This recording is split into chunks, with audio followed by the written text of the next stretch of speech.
Assalamualaikum warahmatullahi wabarakatuh. Pada kesempatan kali ini, saya akan mempresentasikan hasil penelitian kami. Proses menulis instruksi yang dapat dimengerti oleh komputer untuk melakukan suatu tugas. Tujuan pemrograman adalah untuk membuat perangkat lunak yang dapat membantu menyelesaikan masalah atau memenuhi kebutuhan tertentu. Contoh aplikasi pemrograman dalam kehidupan sehari-hari termasuk aplikasi mobile, situs web, perangkat lunak bisnis, dan pemain video. Selanjutnya ada pengertian bahasa pemrograman. Pengertian bahasa pemrograman adalah bahasa pemrograman adalah alat yang digunakan untuk memberi instruksi pada komputer. Terdapat dua jenis utama bahasa pemrograman. Yang pertama, bahasa tingkat tinggi lebih mudah dipahami oleh manusia seperti Python, Java, C, C++. Bahasa ini mendekati bahasa manusia dan sering digunakan untuk pengembangan perangkat lunak. Bahasa tingkatan rendah lebih dekat dengan kode mesin seperti assembly dan C. Bahasa ini memberikan kontrol lebih besar atas perangkat keras, tetapi lebih sulit dipahami. Selanjutnya ada konsep dasar pemrograman. Konsep dasar pemrograman ada tiga. Yang pertama ada algoritma. Algoritma adalah urutan langkah-langkah yang jelas dan terstruktur untuk menyelesaikan suatu masalah. Yang kedua ada struktur data, cara mengatur dan menyimpan data dalam program. Yang ketiga adalah bahasa pemrograman, bahasa yang digunakan untuk menulis instruksi kepada komputer. Selanjutnya ada konsep pemrograman. Yang pertama ada variabel. Variabel adalah tempat penyimpanan untuk data. Mereka memiliki nama dan dapat menyimpan informasi yang dapat dirubah selama eksekusi program. Yang kedua ada tipe data. Tipe data ialah menentukan jenis data yang dapat disimpan dalam variabel. Contoh tipe data yang pertama ada integer bilangan bulat. Yang kedua ada string, kumpulan karakter. Yang ketiga ada boolean, nilai benar atau salah. Selanjutnya ada struktur kontrol. Struktur kontrol ialah yang mengatur alur eksekusi program. Contoh struktur kontrol adalah if digunakan untuk percabangan, loop digunakan untuk pengulangan seperti for dan while, fungsi. Yang keempat ada fungsi, yaitu kumpulan instruksi yang dapat dipanggil berulang kali dalam program. Fungsi membantu kita dalam mengorganisir kode dan menghindari duplikasi. Selanjutnya jenis bahasa pemrograman.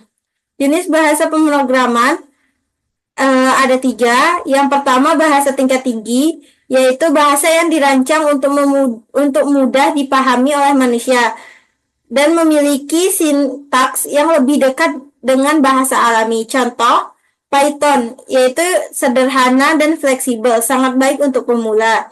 Yang kedua ada Java, banyak digunakan dalam pengembangan aplikasi dan sistem. Nomor duanya ada bahasa tingkat rendah, lebih dekat dengan bahasa mesin, memberi kontrol yang lebih besar terhadap perangkat keras. Contoh, assembly digunakan untuk aplikasi yang memerlukan kinerja tinggi. Yang kedua ada C, kuat dan efisien, sering digunakan dalam pengembangan sistem operasi.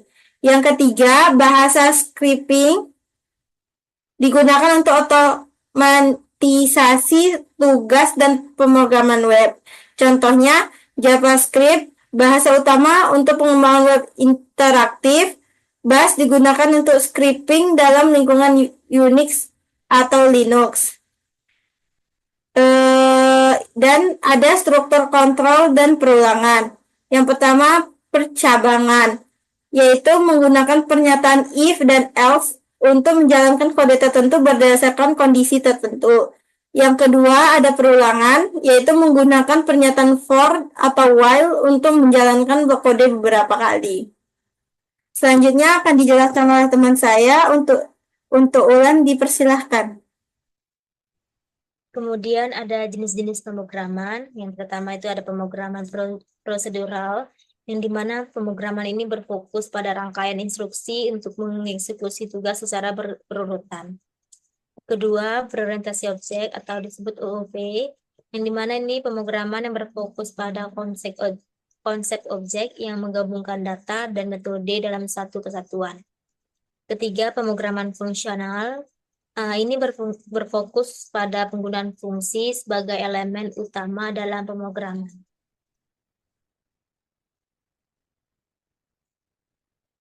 Keempat, pemrograman reaktif. Ini digunakan untuk menghadapi perubahan asinkron dan data real-time dengan menekankan pada responsivitas dan pengolahan aliran data yang dinamis. Kelima, pemrograman deklaratif. Ini menggambarkan apa yang ingin dicapai tanpa harus menentukan langkah-langkah eksekusi. SQL atau Structure Query Language adalah contoh pemrograman deklaratif yang digunakan untuk mengakses basis data. Keenam, pemrograman paralel dan terdistribusi. Pemrograman ini melibatkan pemodelan sistem sebagai agen yang dapat berinteraksi dan bertindak berdasarkan informasi dan lingkungan sekitarnya. Ketujuh, pemrograman generik. Ini memungkinkan pengguna kode yang dapat digunakan kembali untuk berbagai jenis data tanpa harus menulis ulang kode tersebut. Delapan, pemrograman berbasis layanan. Pemrograman ini menggunakan layanan web sebagai komponen utama untuk mengintegrasikan berbagai aplikasi dan sistem.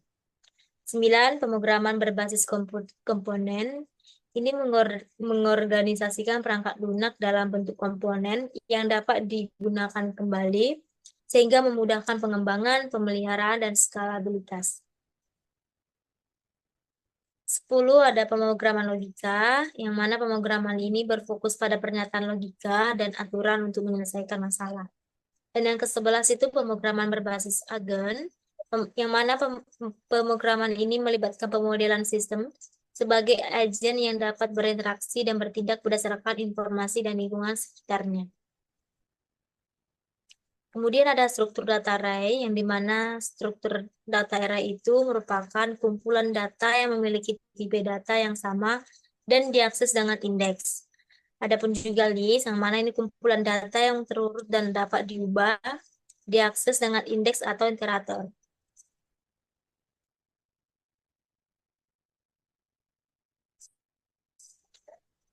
Ketiga, ada struktur data LIFO atau last in first out yang mengizinkan penambahan dan penghapusan elemen hanya pada satu ujung.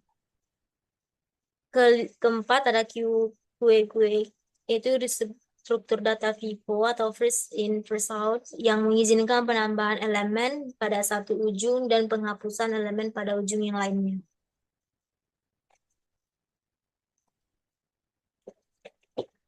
Kemudian ada bagian debugging dan pengujian, yang dimana debugging ini merupakan proses menemukan dan memperbaiki kesalahan dalam program, sedangkan pengujian ini merupakan memvalidasi fungsionalitas program dengan menjalankan berbagai kasus uji. Adapun tantangan dalam pemrograman, yaitu yang pertama ada debugging, yang mana ini menemukan dan memperbaiki kesalahan dan dalam kode bisa memakan waktu dan memerlukan ketelitian juga. Kedua, memahami algoritma dan struktur data.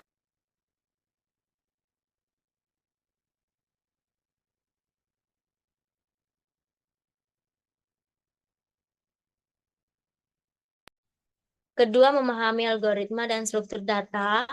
Ini memilih algoritma dan struktur data yang tepat untuk masalah tertentu. Ini seringkali sulit. Ketiga, ini menjaga kualitas kode. Ini menulis kode yang bersih dan terstruktur memerlukan disiplin dan pengalaman. Keempat, manajemen waktu dan proyek. Ini mengelola waktu dengan efektif di bawah tenggat waktu bisa menjadi tantangan besar. Kelima, perubahan teknologi, di mana dunia teknologi berubah cepat sehingga pemrograman harus terus belajar dan beradaptasi. Keenam, kolaborasi tim. Komunikasi yang efektif dalam tim proyek seringkali menjadi sumber konflik. Ketujuh, ada keamanan. Ini memastikan kode aman dari ancaman cyber dan memerlukan perhatian khusus. Kedelapan, scalability, yaitu mendesain aplikasi yang dapat menangani pertumbuhan pengguna dan data sejak awal adalah tantangan. Kesembilan itu pengujian, yang dimana ini membuat rencana pengujian yang komprehensif dan memerlukan waktu dan sumber daya. Dan yang ke-10 itu keterbatasan sumber daya, yang mana ini mengoptimalkan penggunaan sumber daya dalam proyek dengan anggaran terbatas. Dan ini sulit.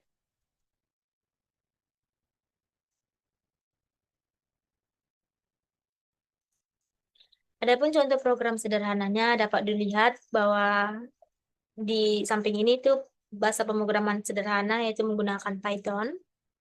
Penjelasannya, kode ini menunjukkan fungsi print yang mana tanda kurung itu print dan yang digunakan untuk menampilkan teks di layar. Ini adalah contoh klasik yang sering digunakan sebagai langkah awal dalam pembelajaran pemrograman. Kemudian saya akan balikkan kepada moderator.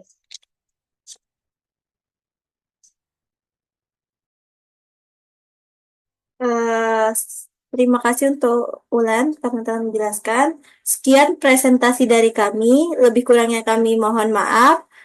Eh, Kami tutup dengan wassalamualaikum warahmatullahi wabarakatuh. Waalaikumsalam. Thank you guys. Hope you do.